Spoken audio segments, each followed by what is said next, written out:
Now that Scully is determined to find information about William, the investigation takes a turn.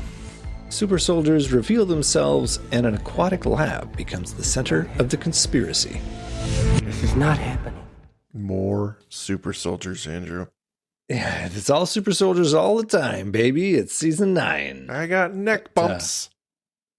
We are back. Season 9 continues now as we investigate Nothing Important Happened Today, Part 2. The 2-parter written by Chris Carter and Frank Spotnitz. This one, though, not directed by Kim Manners. We didn't call him out last episode. But is directed by Tony Warmby, who has directed a bunch of other episodes. Do you remember your favorite Tony Warmby episodes, Mike? I don't. Tony Warmby. Favorite episode. Are you saying you don't care about the directors? No, of the that's not at episodes? all what I'm saying. I'm just trying to remember which saying one. You don't appreciate their contribution to the show? Of course I do. Man. Listen, if the director is doing their job right, you do not notice anything wrong. Exactly. So that is the worst part. If you are a crappy director, everything falls apart. And frankly, you're the one to blame. So it's a bit of a crying shame that and maybe there are some where you're like, oh, wow, that was so interesting. And the thing came together so well. That's clearly the director who did that. But it's a rarity. He directs 4D, right? I think he does, actually. He's around for season 9. They've gone through a lot. And now they're into a new... I think he was a Lone Gunman guy and other Chris Carter properties. Gotcha. So I think once those shows were done, they brought him into the fold. Excellent. So the episode has a little credit at the end dedicated to the loving memory of Chad Keller. All I know is he was killed on 9/11. It's a real shame. So the May 2001 date that they list on some of the fan pages, that must be a shooting date. Because clearly this, unless they added it after 9/11 happened in syndication, like this would not have aired in May then if they dedicated to him who died in September. No, this episode, premieres of seasons weren't until September, October. And then especially because of 9/11, I think they were all pushed back. Oh, the air date's November. I see. The date was 2001. That must be a shooting date. So. Oh, yeah. Makes much more sense now. Okay, so this aired in November 2001. I don't know where you might have heard that it aired in May, because that's totally that was you. Was it me? That was you. Okay. I have nothing else to say in advance of this. We kind of are feeding right into the episode from where we left off. But is there anything you would like to say about this episode? I'll say that with the conclusion of the last episode, I was looking forward to where this one was going. So while I determined that was not like a great episode or anything, I think I was on board generally with the way they were trying to take it. So I was definitely okay. Let's see where this goes. And that's kind of where I started, first time viewer Mike, with this episode. Yeah, I mean, when you have the cliffhanger of John Doggett being drowned in the impossibly deep pool, you know he's not going to die. Or at least if he does die, they'll find a way to bring him back because, he's a headliner. So as cliffhangers go, it's pretty good. It's not great. You have no real sense that he's no danger. Belief that he's going to die. No. There is a fly on my microphone right now. I think it just winked at me. This thing is fucking huge. I want you to whack your microphone so hard we can hear. No. I dented my microphone.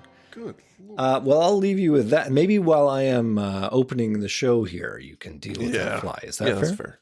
Okay. Well, then let's dive in. Again, able to use the nautical reference because of the water themes in the show. So we'll dive into Nothing Important Happened Today, Part 2. Where, Mike? We open to a high-tech keypad and a fast-paced synth and snare soundtrack, amping up the tension. A shadowy figure enters an increasingly sophisticated series of security checkpoints in a dimly lit series of corridors. A retina scan, a palm print, wherever he's going, it is super-duper secure. He descends some stairs, pulling out a top-secret letter. And when we finally see him, he's an older white guy in a tight uniform, checking in with another military security guy. He has an urgent communication for Dr. Nordlinger. Guard says he'll pass it on, but the older man insists he's got to receive confirmation to the communique. This is all highly irregular, and it looks like it might spiral out of control when the door opens and Dr. Nordlinger appears. Behind him past the door, we see an advanced laboratory with a video close-up of an embryo being artificially fertilized. Dr. Nordlinger closes the door, showing that you can't look in here. The older man passes Nordlinger the message, which Nordlinger opens. It's been decoded from a series of gibberish letters. It reads, "Emergency stop. Return to base directly. Stop." Nordlinger reads it and acknowledges the communication to the older man, who is revealed to be Captain. Nordlinger says they are returning to base. We cut to the captain in another room illuminated by a red light. This looks to be some sort of command station. The captain tells his subordinate to prepare to send a communication. They are coming in. The captain takes position behind a helm wheel, and the camera zooms out to show us this is no ordinary control room. We are on a ship out on the high seas, and we cut to credits. Ooh. Well, that's no way to learn how John Doggett's going to die. What the fuck? Just padding that out. Man. That poor guy's just drowning to death, and now we're talking security codes? What's It's already going on been a here? week. God. All right, Mike, what do you think of the opening? I'll be honest, it was confusing. Not just because not because I'm confused by what's happening, but it just doesn't line up with what we just saw. So, okay. You mean what we saw a week ago? Right. So Yeah. it's interesting. It kind of turns you on its head, turns the expectation on its head. So I'm okay with it. And I'm definitely intrigued now where they're going to go with this. Aside from the really, really unfortunate pullback to reveal bad CGI boat in water. 2001, it ain't bad. I mean, It's not they good. have obfuscated the badness with darkness. Yes. That is the only saving grace. If it was a daytime shot, they would have been pooched. But doing it at night is a good way to cover some sins. It is not a great CGI shot, but it serves the purpose. That would have been quite the shot to do in 2001. You'd have to have done a helicopter shot. It looked like a slightly better than average CD-ROM game. But that's just I wonder if they got their budget cut from season 9. Like maybe they're like, listen, we're going to give you a chance. David Duchovny's not on board anymore. We can't give you quite as much money. Either that or they gave it all to Jillian to stay. Please, for the love of God, we need a reason for people to tune in. If you leave, we're done. So you got to stay. We're done. Well, again, we have our brand new credits. Very ritzy compared to what we've had so far. So maybe they blew all the money on credits. Maybe that's credits money on there. There you go. New credits, new music. It's not new. I mean, it's newer. It's a new, jazzed up theme. Got more bass to it. It's the same thing. Would you stop? We've already had this conversation. After the credits, we pick up from where we left off in the first part. Agent Fulmer stalking Doggett in the water reclamation plant, hovering nearby the water tank where Doggett has been dragged asunder by super soldier Shannon McMahon. In the tank, Doggett is fighting for his life, going limp as he's dragged down. Fulmer walks away as the lifeless body of Doggett floats in the tank. However, McMahon rises to his level, her lips meeting his and giving him the gift of air. Ooh, and, a little bit of, there's more kissing in the X-Files than I recall. Just saying. I mean, does this qualify as kissing? I mean, yes, it's your mouth. Yes, it's her mouth. But I think if you're Robert Patrick, you qualified it as kissing. I'm sure he enjoyed this. Although 7 takes later. Cut. This is no good. Stop using your tongue. But how else am I going to get the air in there? Okay.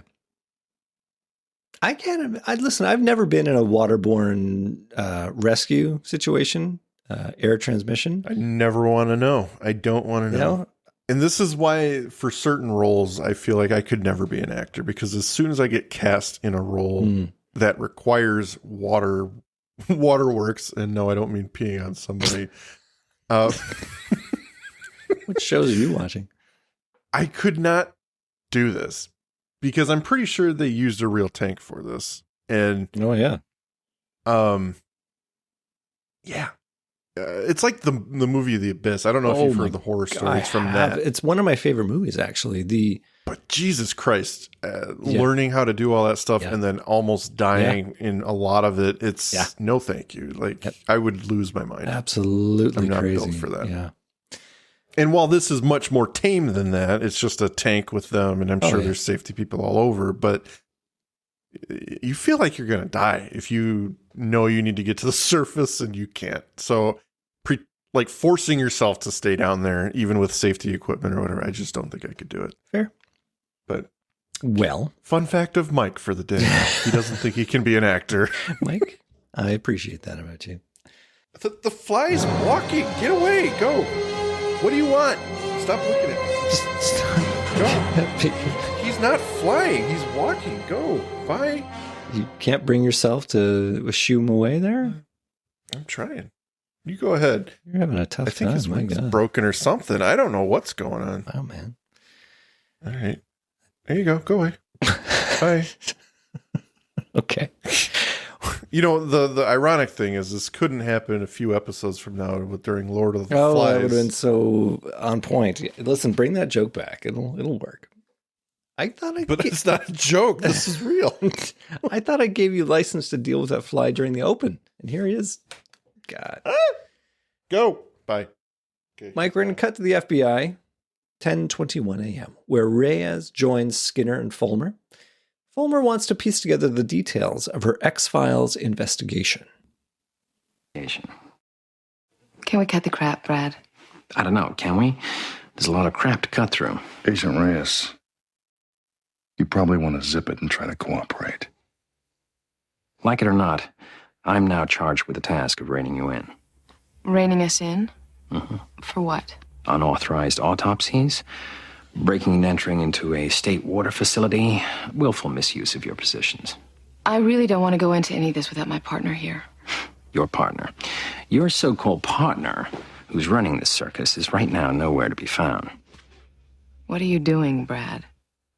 Giving you and Mr. Skinner the opportunity to put a nice spin on this mess that Doggett's making.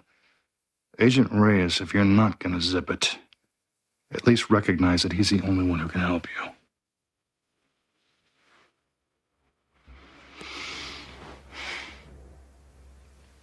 We were given a tip we believe leads to a larger conspiracy. A conspiracy? Involving the FBI? John Doggett and I are running a legitimate investigation into the FBI. Neither one of us feels... Agent Reyes, I'm trying to help you keep your job. But that's not going to happen if you insist on chasing shadows, chasing conspiracies. How do you know there isn't one? You're taking on the entire FBI here, Monica. This witch hunt isn't going to expose anything but you. That is, unless you distance yourself from John Doggett. Reyes stands up to leave, not taking the olive branch Fulmer is offering. She wants no part of his political games and decides to leave. So I guess we are going to stick with this little plot thread for a while. Again, as I said in the previous episode, not my favorite one, the investigation of the superiors by the inferiors. But anyway, maybe you like it better. What are you thinking? Well, like I said, I think I'm okay with the idea of it. We don't get how that's possible, but I'm fine with it. I'm not worried about it. It's forgivable. I'll just say that. The idea that an underling could bring a complaint against a superior is not impossible. It's just we needed that scene that shows it, as we discussed last episode. We just don't get that. So I can believe this is possible. It's just, unfortunately, a little bare in that regard. Like, if I do not know the internal workings of the FBI, but I have to assume they have an internal affairs division, like a regular police force. Sure. Like exactly. Office of Professional Conduct or something where you would... What would help a lot is not only is there pushback from Kirsch and Fulmer or whatever, but we need intermittent scenes of Doggett reporting to someone about any new leads or information that would help this. But I don't know. Well, it all comes back down to why are Doggett and Reyes the one doing the investigation here? Because they have an inherent conflict of interest. You know, they're investigating their boss. So didn't like it then, still don't like it. I'm going to just move on like it's not a big deal. It's not. We cut to John Doggett passed out on his bed, Shannon McMahon's bed. I think it's his bed. He wakes up with a start, coughing from water that's still in his lungs. A figure appears in shadow at the foot of his bed. It's Shannon McMahon, reminding us that she and John served together in Bravo Company, and that John had tried to contact her. However, John remembers that it was in fact Shannon who pulled him under the water, which she defends as trying to keep him from being captured. She reveals that she is the result of 50 years of military science, a bioengineered combat unit with no weaknesses, no need for sleep, and on top of that, she can breathe underwater. She goes on to compare herself to Noel Rohrer. They joined the unit at the same time, and unlike Rohrer, she hates what she's become. She's telling John all of this because she needs John's help to stop the program, which is expanding in ways it was not supposed to. She wants John to expose the deaths of the men she's killed. They were trying to prepare the water supply, which she's just about to tell us why they're doing it when we cut back to the boat. So are you on board with all this information dump? Because I had to watch it a couple of times to sort of figure out what they were trying to go for. She is another cog, right? So we've got X-Files conspiracies, so there have to be a million people doing things and saying things that may or may not line up. Right. So she's supposedly a good super soldier, and I'm okay with the idea. Let's see where it goes, but at the same time, it's becoming Krychek without having Krychek. Yes. There's so many angles being layered onto this that it's like, all right, here we go again. Yes, while I'm still on board with this episode so far, we'll see where it goes. They play so much with her character. Like, is she, isn't she? That is to say, a bad guy or a good guy? Yeah, I mean, she starts off the episodes by murdering someone, so it's like, okay, bad guy. Obviously she's a bad guy. Unless And then, she's murdering bad people, which makes her a good guy. but then she drowns Doggett. But that was to Seemingly. prevent him from being captured. Didn't drown him, saved his life. So this sort of cancels They're itself. toying with our emotions. Well, by the episode's end, we'll know where she lands. So we're back to the boat now. And a agitated captain puts on his coat. He's ready to go on shore to try and find out more information. He's defying orders to stay on board the ship. He has a little back and forth with his second in command, Chief Petty Officer Bamford, who warns him that he shouldn't be going outside. Maybe you'll just draw attention to yourself. So clearly some high stakes going on here, although we really don't know what these stakes are. But the captain is going to go and make contact. So that's happening. We cut back to Scully, who's at home with her baby William, and there is a knock on the door. It's Skinner, here because he couldn't talk on the phone. He has been told to leave this alone. Why is Scully getting mixed up in Doggett's investigation when she was the one to tell him to leave it?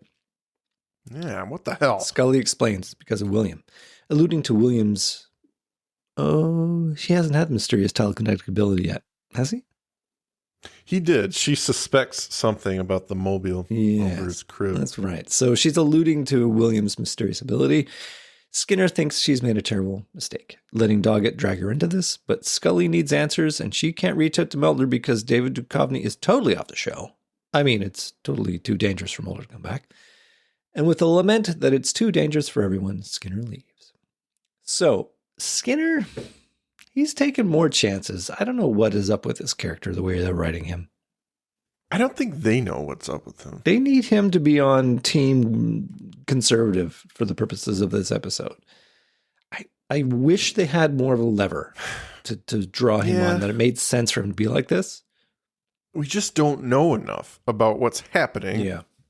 At least with his character. I mean, it's almost as if he's more afraid for Scully than she is. Yeah. Which I guess is possible. Well, we've seen him have emotions, it's... Yeah. Yeah. I don't know. He seems a little strange in this two-parter because he's very much don't do that. Don't do that. What are you doing? How are you possibly joining John Doggett on this investigation? And yet he's especially with all the danger around. He's the one who goes off with John Doggett to the water reclamation plant. Like, right. I do think they were confused as to what to do with him. 100%. All right. So thank you, Skinner. Back at the ship, the captain at a payphone now makes a call to Carl Warmus, but it just goes straight to voicemail. Captain returns to the bridge of the ship, returning a few salutes as he goes. At the bridge, he laments that something's wrong, only to discover that his chief petty officer, Bamford, has been relieved of his post, and that super soldier extraordinaire Noel Rohrer has taken his place. Oh, Adam Baldwin, where have you been, old son? So he's not dead. No, we knew that, though. Can't kill. He should have like a melted face or something from that car explosion. Well, he is regenerated. He has come back from a car accident, whatever that was that took him out. He's back now. I don't know. I don't know how I feel about it. He was going to rear his head. I knew he'd come eventually. Yeah, I knew we'd see him again, but just his sudden appearance is the second. It's like either you're... Of course. Yeah. Anyway, it's a bit ham-handed the way this is going to play out with him. I mean, I think about how anal the captain was about security and protocol and such. And here's a brand new second in command you had no knowledge you were getting. Like, that's a phone call to higher office or something, right? Right. It's like, I'd like to see your orders, son. You know? Who put you here and when did this happen? Because I didn't even know about this. Yeah, exactly. It's a very spontaneous promotion for Bamford. Bamford's been transferred stateside. All good. Hi, I'm your new guy. I'm new second in command. Yeah. Oh, I know I'm also Bamford. You see his little name tag here? Yeah. It's funny. I'm Bamford too. We come back to Scully at home sitting with William, and Scully gets a call from Reyes. Reyes and Doggett think they may have found some answers for her about her son. We have a quick cut to Scully arriving in Doggett's house, where we're going to have a sit down with Shannon McMahon. Let's start with the water. Well, you're a scientist. You'll appreciate the science involved. A new additive is being put in the water supply. It's called chloramine. It's not news. Well, let me say it's been reported, but no one's asking questions yet. And what should they be asking? If you want to deliver something to everyone's home in America, what better way than through what's most taken for granted? Water. Look, I've had my fair share of outrageous conspiracy theories, okay? So cut the mystery crap and get to the science. Chloramine is just a substitute for chlorine. You can drink it, and it's harmless. Unless someone were to quietly go and change its molecular makeup. Who? And how? I think you'd be more interested in why. All right, then. Why? To prime a population to breed a generation of super soldiers. By adding something to our water. Something which promotes the mutation of offspring and fertilization or pregnancy. What you're saying is absurd. Is it? No more absurd than I am. I am a first-generation prototype. And now they're 7 stages advanced on the science which created me. To the point where now they have successfully given birth to a super soldier from a mutated egg.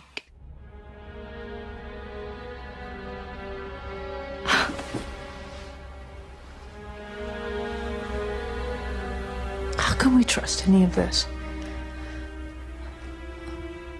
Or you? What you say you are.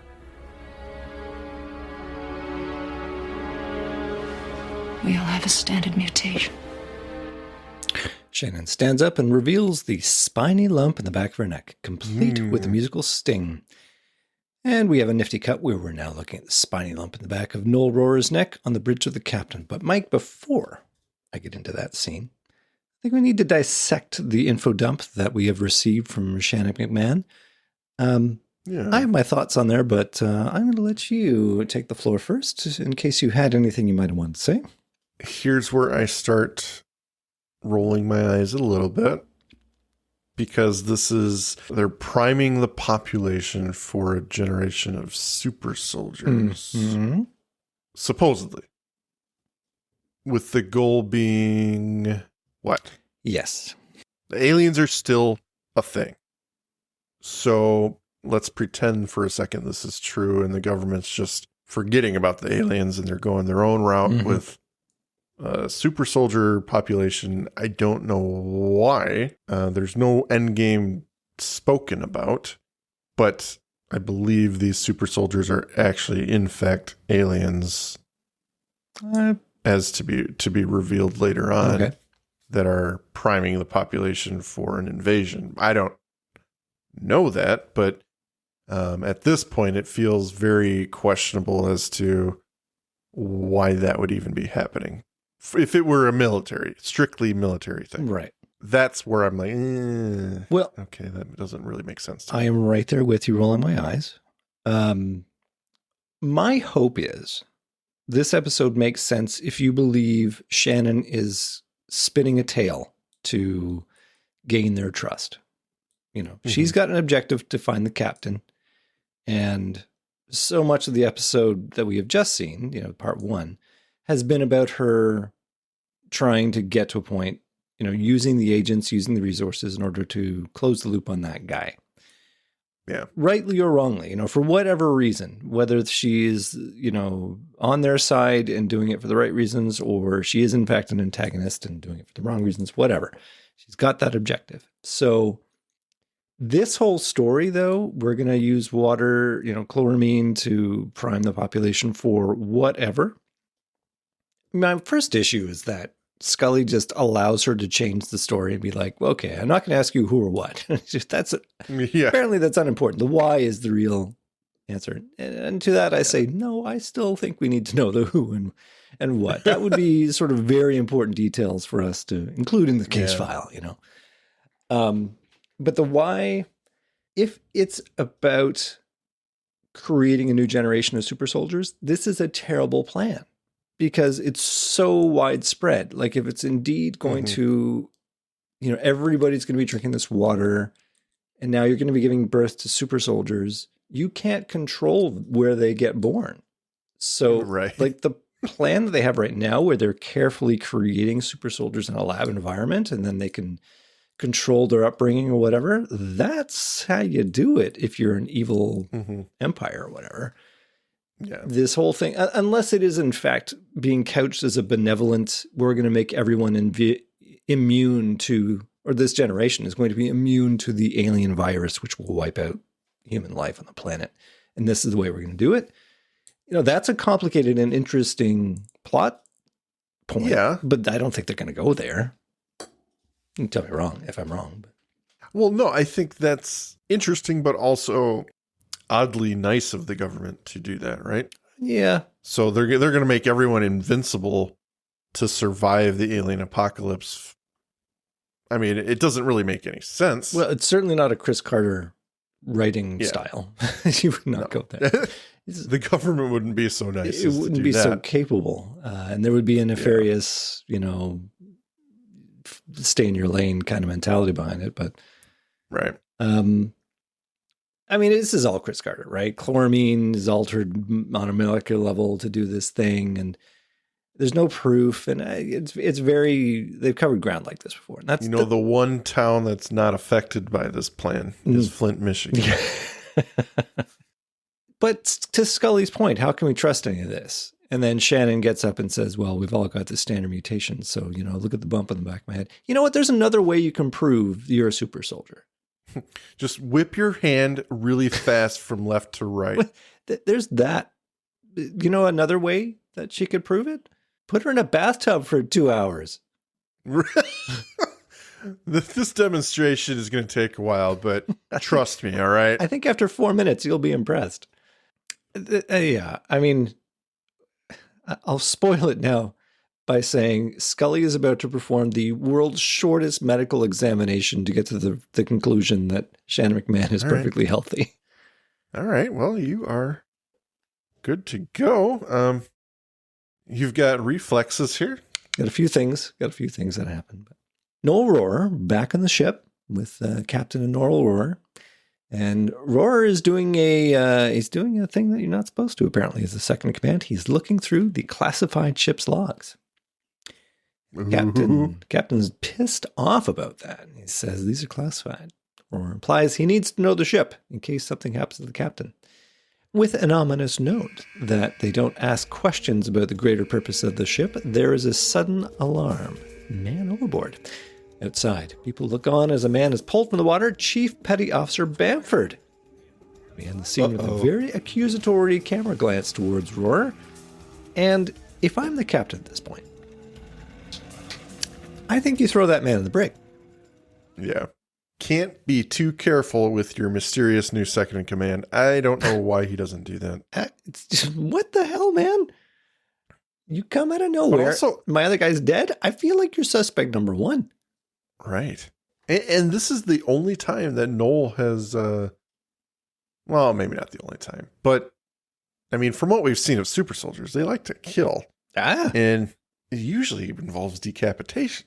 Well, so this is like him actually putting into motion a plan in case anyone finds his body that he's just going to drown him. He's going to toss him over the edge. I mean, I figured nice guy. 6 or 8 swift cuts and you got little pieces of Chief Petty Officer Bamford. He's been chummed. Must have been a shark. Yeah, I mean, I know why they did it, obviously. It's to amp the tension, to make it, you know, we have to have a death every 22 minutes in the show, so this guy's on schedule. But, yeah, it's a weird little bit of overlooking of the plot points here. I just feel like if they're so high stakes on board this ship, I mean, the level of security on this ship is insane. And they are just going to overlook the fact that this guy showed up out of nowhere and the guy whose position he replaced is now dead? Yep. I don't know, Andrew. I don't know. Maybe that there are a few plot holes. Captain is not as astute. Maybe he's in the early stages of dementia. He is old. He has gray hair. Character note that they didn't really elaborate on. Didn't have time. We cut back to Doggett's house, where Reyes and Doggett catch up on the facts while Scully performs an extremely thorough medical examination of Shannon McMahon. Reyes does not believe what she's being told, despite Doggett's evidence, and he thinks they're onto something. You know, another thing that Doggett really should have mentioned, and maybe he mentioned it off camera and they just don't get into it, but he should have mentioned that Shannon McMahon was underwater for a real long time and, you know, basically saved my life. No, that's not important. No, okay. She had scuba gear, probably.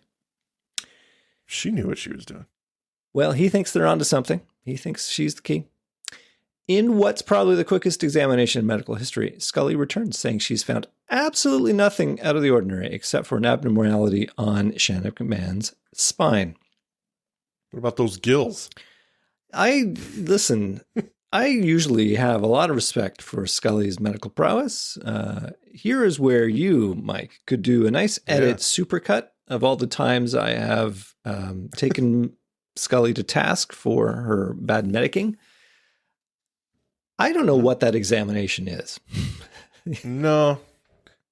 But I mean, put it on par with last week's episode. She missed the finger bruising on the ankle. I mean, how do you miss that? I guess she's got lots on her mind and maybe she overlooked some stuff, but no.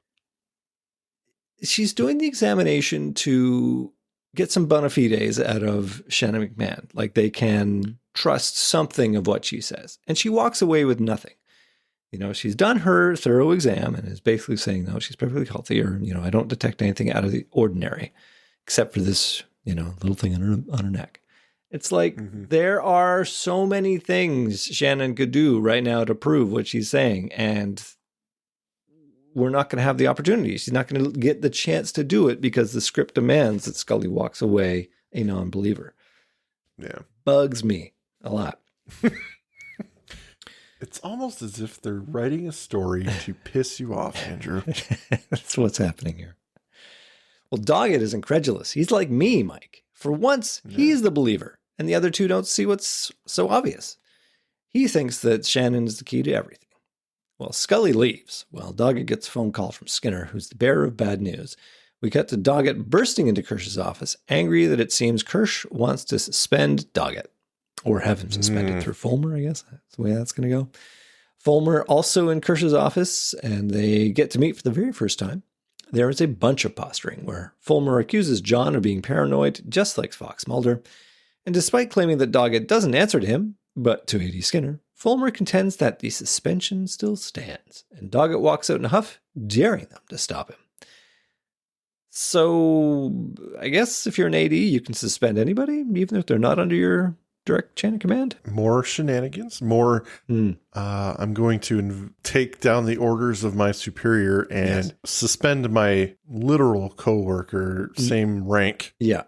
The FBI is complicated. It's not worth getting into, Andrew. I could go on for days about the hierarchy of this very involved, very professional environment, but I just don't think we have the time for that. Mike, this is also... Just trust me when I say this is all very legitimate. This is also 2001 FBI. That's true. They've changed it all. It's adapted as time's gone on. They've corrected a lot of these deficiencies. You can't do a lot of the things you see here anymore.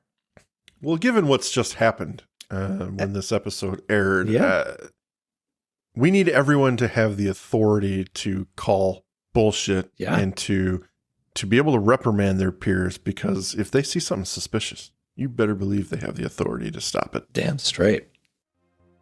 It's that time, everyone. The Magus Media Production sales pitch. Please check out our homepage at magusmediaproductions.net so you can stay up to date on all of our shows. Check out our Facebook group, facebook.com/groups/Magus Media Productions, both of which have our Discord link on it, where you can join us for live shows as we record them for future release. At Magus Media Prods on X.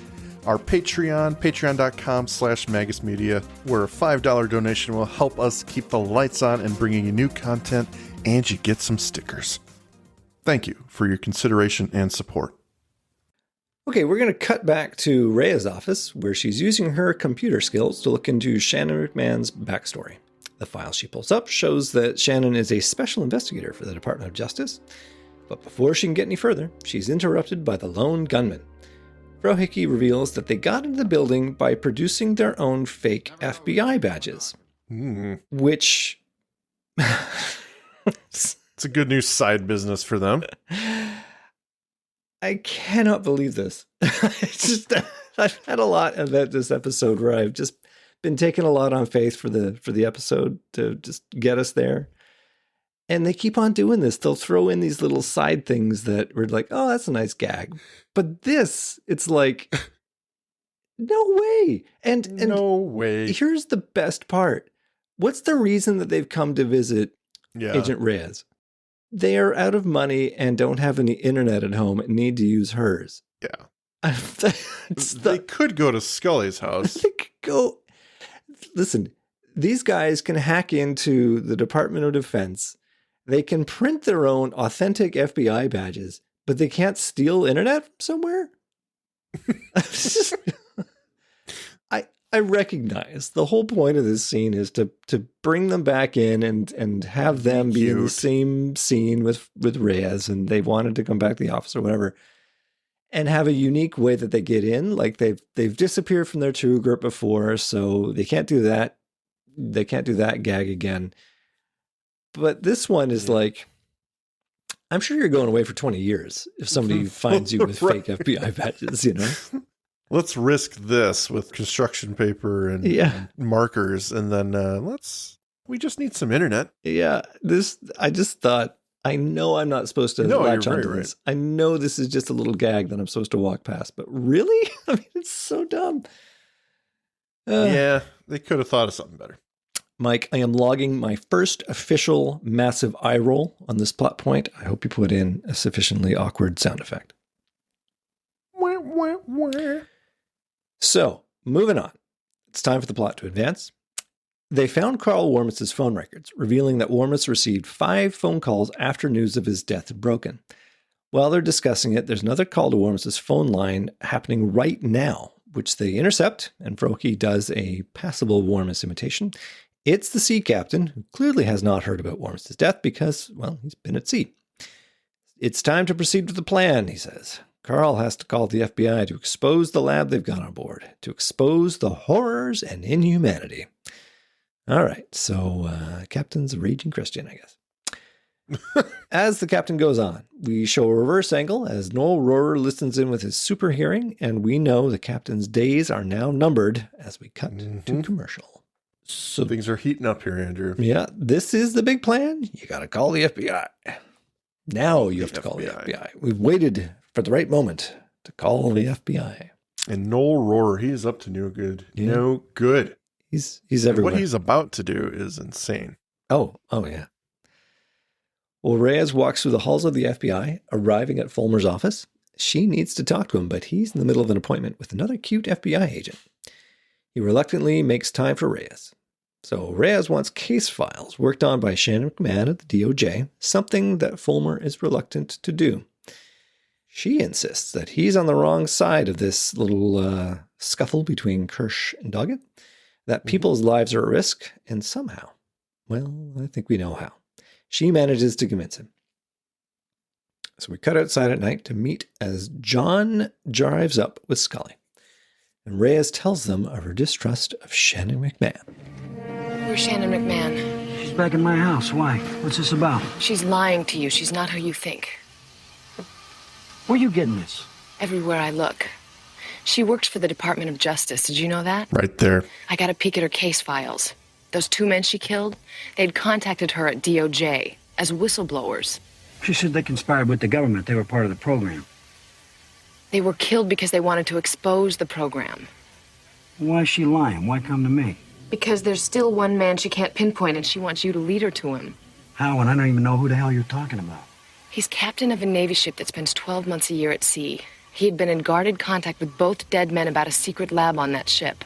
Right now, Shannon McMahon's the only sure thing we have in this investigation. We cut out on her and go to this ship of yours, we risk coming up with both hands empty. Nathan Doggett, if this is true about this ship and about this lab, there may be answers there that I can't risk not knowing.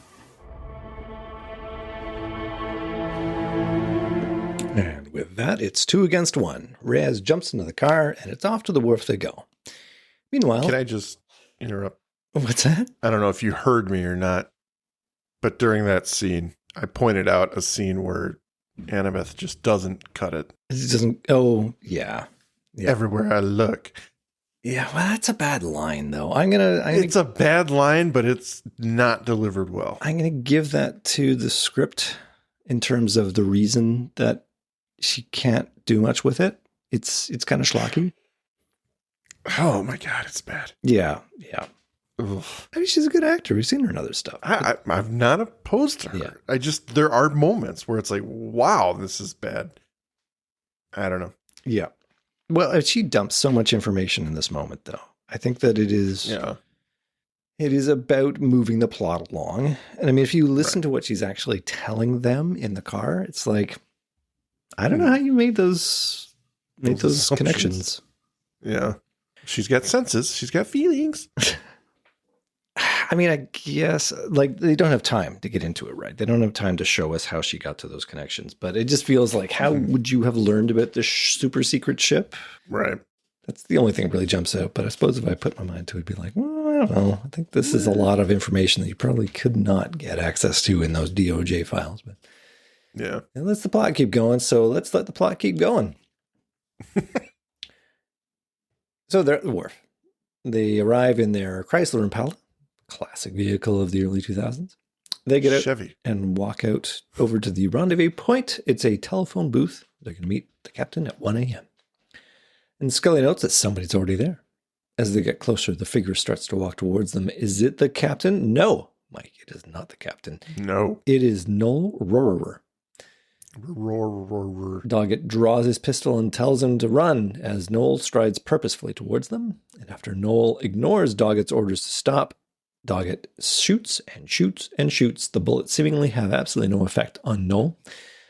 And in typical X-Files fashion, Noel beats the crap out of Doggett, tossing him around like a rag doll.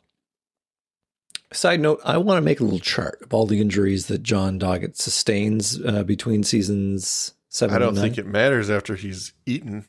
I mean, he's literally been nothing. The odometer resets to 0 after that. Okay. But seriously, I don't know if you're breezing past this or not, but Noel Rohrer tries to crush his head. Oh, I was getting there. Okay. I'm surprised, frankly, that it takes him as long as it does to get there. Yeah. Because that too. Yeah. Anyway, maybe he's really, enjoying it. He's luxuriating in the sensation of a skull slowly crushing between your fists. But yeah, he's going to crush his head like an egg for a coup de grace. But just before the final pop, Noel's head is chopped clean off by Shannon McMahon, swooping in on her Deus Ex Machina machine. "You didn't trust me," she says with a smile as she lifts John to his feet.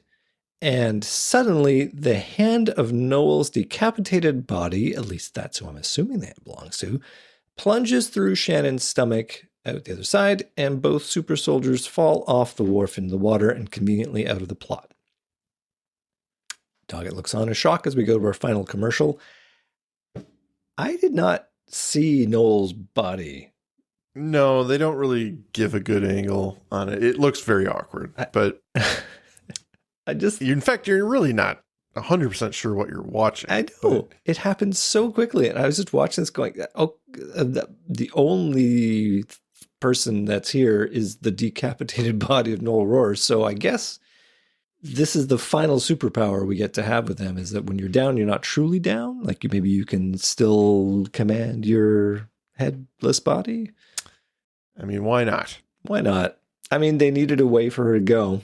Yeah. I object to this, Your Honor. It's like, I know they needed her to be out of the plot for the resolution to be held by, like if she was still alive, then she could influence the way the plot goes.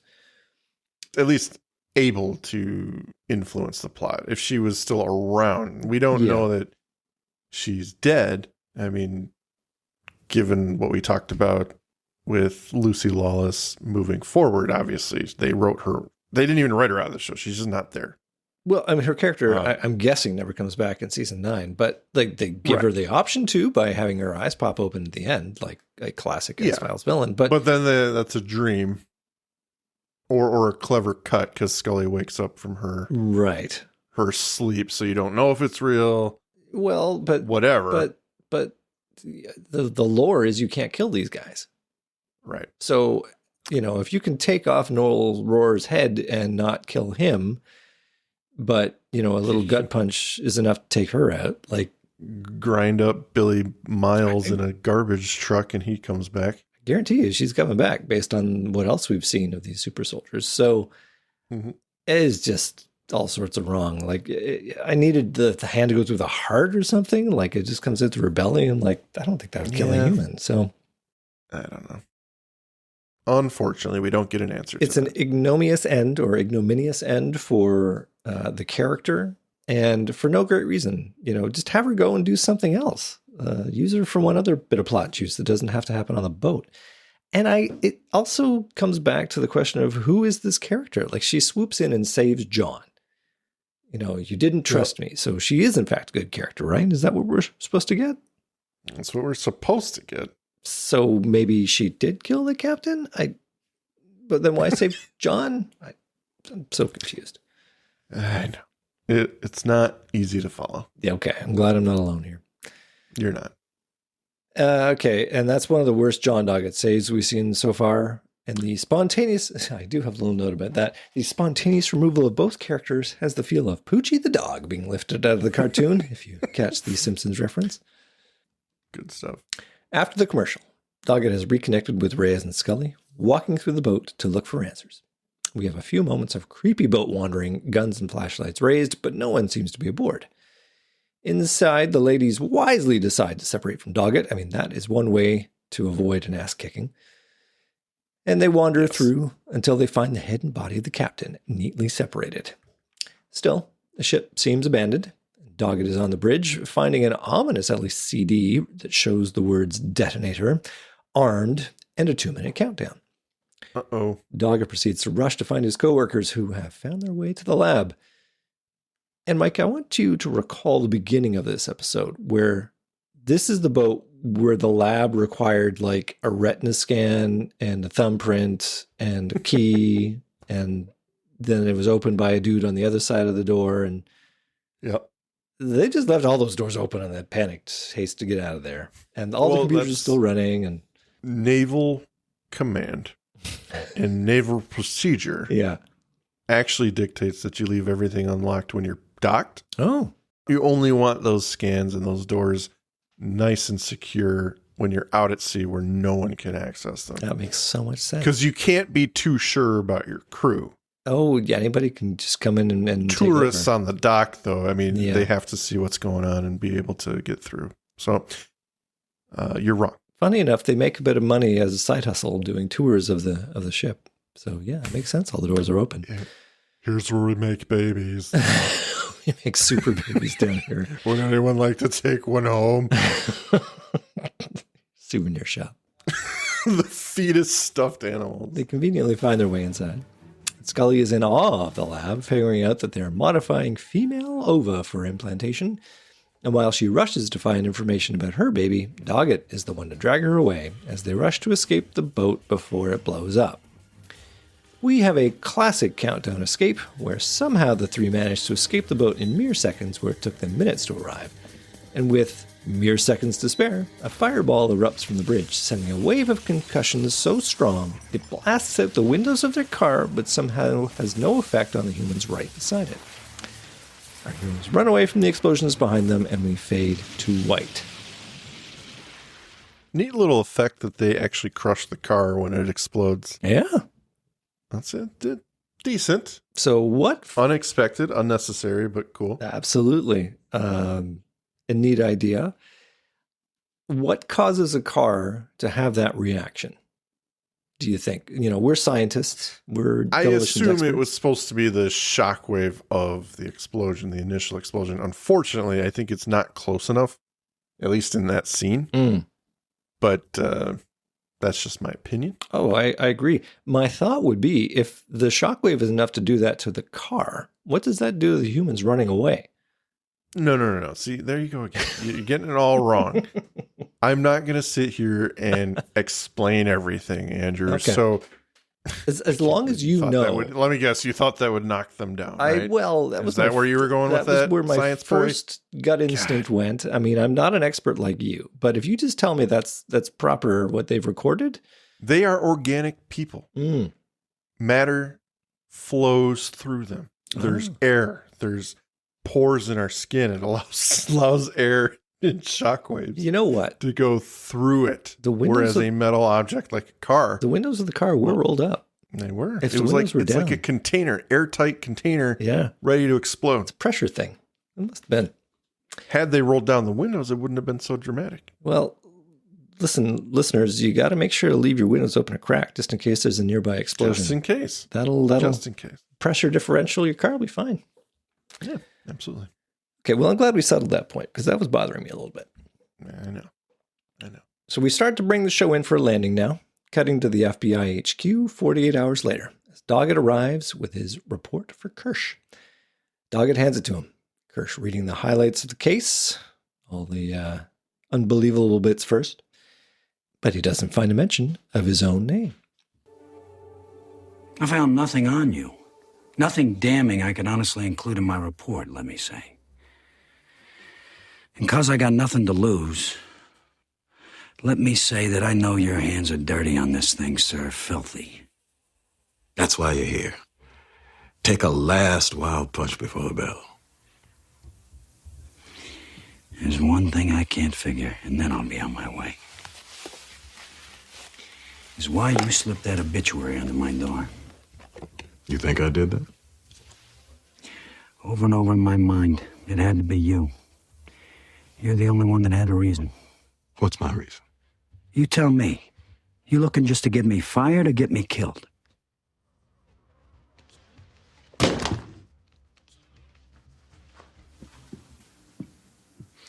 You ever hear of King George III? You answer my question! He was king of England when America declared independence in 1776. King George III kept a diary. On July 4th, 1776, he made an entry in it. Nothing important happened today. What the hell does that got to do with me? Revolutions start.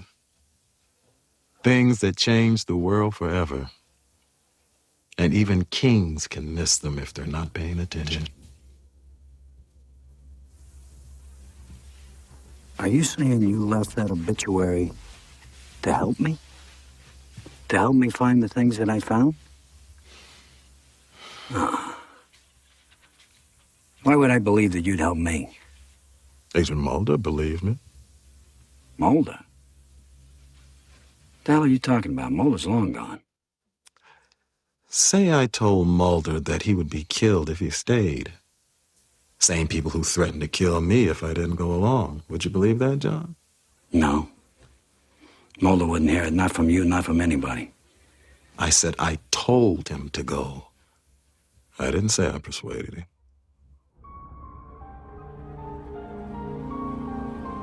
Holy God. It was Scully. Scully made him go. That's it, isn't it? But Kirsch doesn't answer. We see Doggett in the hall, his badge still on. It looks like he's got a reprieve. He joins Fulmer in the elevator, where he confirms Doggett got a stay of execution. Fulmer proclaims he's a friend of the X-Files, that it's quite a comfort to have him down there. And Reyes joins Doggett in the elevator, preparing to launch themselves into the rest of Season 9. Mike, we end with our last denouement of the episode, underwater with Shannon McMahon, her dead body resting on the seafloor. But as the camera tracks in, we see, of course, her eyelids open, meaning she's not quite so dead after all. Her eyes cause a smash cut to Scully's eyes as she wakes up as well, or as you might think, she's waking up from a dream of Shannon McMahon. Well, she looks in on William, who's doing just fine, thank you very much, before she goes back to sleep. Camera tracks into William as he reaches up towards the mobile above him, the music ominously preparing us, but we cut to black before we see it. We do, however, hear the mobile turning, so thanks for the bait and switch again episode. That, Mike, that's where we end. So we're just going to leave it silent. Yeah, that's the end. That's the episode. So, before I give it to you, give me your final thoughts. 2 items of business. One is the Kirsch-Doggett conversation at the end there. And that is a classic case of writing where Doggett is supplying his own answers to the questions he's asking to Kirsch. Right. And Kirsch isn't saying anything. So it's like, you believe whatever you want to believe, I guess. To wit, yeah, the delivery of the obituary. And so do you think it was in fact Kirsch that dropped off the obituary? I mean, I don't have any reason to not believe that. Either he did it or someone sent to do it. But yeah, I don't see what else it could really be. I think it was Shannon McMahon that dropped off the obituary. I knew you were going there. But she's at the FBI when it happens. And what else is she doing there? She's literally got no other thing to do at the FBI other than just show her face. Yeah, I guess it's possible. Certainly Kirsch doesn't own up to it.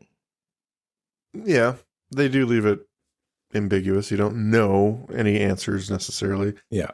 He also offers those other tidbits of information about telling Mulder to leave. And if he stayed, he would die. It's hard to believe anything Kirsch says, but in this moment, you really want to believe him. Yeah. There's a way he's talking that feels different than normal. So the question now is, okay, so he's revealing to Doggett that someone is manipulating him. Is that true? And is he now going to become a friend or an ally of some sort? I never believed that. No, but I don't. It raises the question. I don't think the plot of the series allows for him to become a friend, like to pull a Skinner season 4. Right.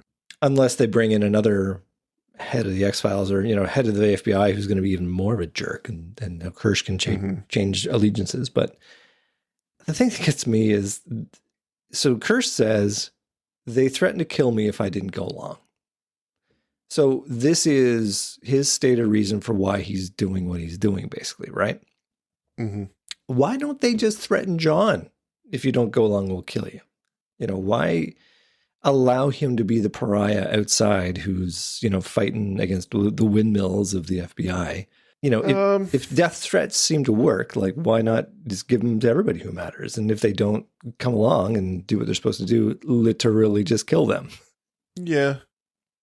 I mean, that's a decent question. I don't know if it could be a situation where they are threatening the superiors to do what they're doing, and Doggett's going to, by way of investigation or persistence, get the X-Files shut down. Maybe that could be, but I don't know. The obvious answer is that the X-Files will always be convoluted to get the job done. So yeah, well, it's why the X-Files are never closed. It's why John Doggett isn't killed in this moment. Yeah, obviously they cannot do what I'm saying, or else there isn't a show. But right. To use that as the stick, like the reason for which he's facing resistance. He can't get his bosses to help him because they are on the other side. I mean, the show needs him to have antagonists. I'm fine with all that. The stated reason is sloppy, because if it exists for Kirsch, it could exist for everybody. And it was the classic case of Mulder during the first 5 seasons. He's so close to the conspiracy. They do try and kill him a few times, but then they don't. Suddenly he's too important to kill, except when it's easy just to, throw a satchel charge into the train car and burn him alive. Right. It's so mercurial in the way they choose to deal with the problem. It almost makes me believe that they aren't, a cohesive bad guy. They can have good days and bad days about how they choose to affect the plot. But I just think that, it wasn't cohesively written, and it was a bit sloppy. So that's where I land on that. I would agree. But that's almost me, giving final thoughts. But that's not my final thoughts. In fact, I want to hear your final thoughts. Well, I don't care for this one as much as the first one, honestly. They cry check their way through it, and they try to throw as much information as possible at you. Yep. To the point of you don't know where anyone lies. And, I say that obviously Doggett and Scully and Marius, they want to find the answers, but there's just so much information flying around. It's not really an episode that makes a lot of sense. And again, with Shannon's explanation of what she is and what the plan is for the American population, it's just like, really? Are we doing this? Now, as with anything else conspiratorial in the X-Files, you can choose to believe it or not believe it. I mean, they're so deep into this right now. It's like, I probably think that Chris Carter does believe that this is the plot, and it's too much for me. Yeah. So I'm okay with some of the stuff in the episodes. I do like the scene with Kirsch and Doggett, even if it's at the end of a blah kind of episode. Yeah, it does bring it up. Overall, okay, whatever. Not a good capper to the 2-parter, and I would definitely rather watch the first one. Just on the topic of the Kirsch Doggett sort of scene at the end, I really could have done without the title drop of Nothing Important Happened Today, and yeah, doing the classic villain monologue of telling a non sequitur. I do love that Doggett calls him out on it. It's like, did you ever hear about King George III? It's like, answer my question already. And then after he's done, Doggett's saying, what the hell does that have to do anything? It's like, it feels... And it really doesn't have much to do with, like, that's Chris Carter to me. 100%. Trying to be really clever. Yeah. And it's so loosely tied to something that's happening. It's like, okay, so who's the king in this situation? It just paints Kirsch as a guy who's in love with the sound of his own voice. It's just kind of dumb. But. Yeah. Well, all right. For me, obviously, I didn't appreciate a lot of this episode. It is not, to my mind, one of the better two-parter season openers. I mean, I guess it's the last one. They don't do two-parters for seasons 10 and 11, do they? Well, they have 4 My Struggles. So they do 1 and 1 and 1 and 1, I think. Okay. So, yeah, I think so they do 1 for the season openers. They didn't have a lot of room to do two-parters. They were shorter seasons. Yeah. The show has got a big no Mulder problem now. It's got to find its feet without very familiar characters gracing the screen. I mean, Doggett and Reyes and Scully, they're going to be a good partnership with a very different feel than the Mulder-Scully partnership we have grown to love. It's going to be fine. I mean, we've seen the Doggett-Reyes relationship through the end of season 8. It's good stuff. Not totally in love with Reyes, but, the dynamic between the two of them is good enough. What we see here, however, is a weak, strange script, again replete with like 17 different plot arcs that breeze by so quickly you do not have a chance to process them. There's a big deal made about trying to figure out who you can trust, I guess, which is par for the course for this series. But in the end, I just don't know if I really care. So that is where I landed on these episodes. Yeah. Yeah. But that's the end of The Water. So yeah. They obviously had a lot of faith in it. Yeah. And took it right to the end. It's okay. I was okay with the first part, and it was a decent-ish opening to the season. Asked some questions that I was on board for, and I was hoping for a better resolution or at least continuation of the story, but it just kind of cry-checked its way out. So I love that Krychek is now going to be an honorary verb for describing the absolutely convolution of a ton of thoughts that don't go anywhere. It's perfect. I hope it becomes a bit of slang that everyone uses from now on. Yeah. I hope our listeners enjoy that and feel free to use it wherever. The other bit of homework for our users, you use us. That's what you do. For our listeners, I would love to hear people's thoughts on who they thought a different bit of casting for Monica Reyes would be. Yeah, I've been trying to think of that, and this is carryover from the last episode, and I don't freaking know. Who would be a good Monica Reyes? Did you think of anyone? You asked the question. Well, I just can't get Jeanette Goldstein out of my mind. Yeah, listen, hear me out. Helen Hunt. She has been in other shows that are not Aliens. Right. And is a very competent actor. You just have to visualize her not in fatigues and in a bandana, and I guarantee you could get there. Yeah.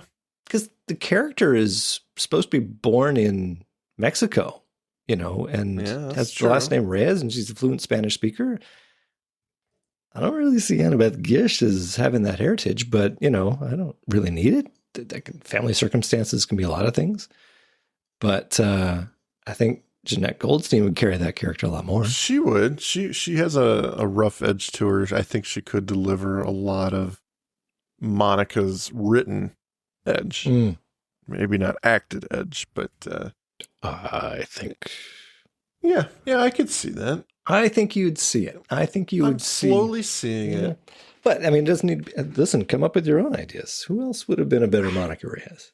That's a tough one because I don't know. Especially given everything that you're talking about her being born in Mexico. Mm-hmm. So I have to think of someone of that nationality, descent. Yeah. Actresses who fit the bill. Well, maybe the audience will be smarter than us and come up with some ideas. We'll see if anybody listens this far. Maybe they turn us off after the show has ended. That could be. Nothing important happened on the show. So. Oh, very good. And with that, Mike, I think we're probably at the point where you can give us the last word. Ladies and gentlemen, I know you like water and I know you need it to survive.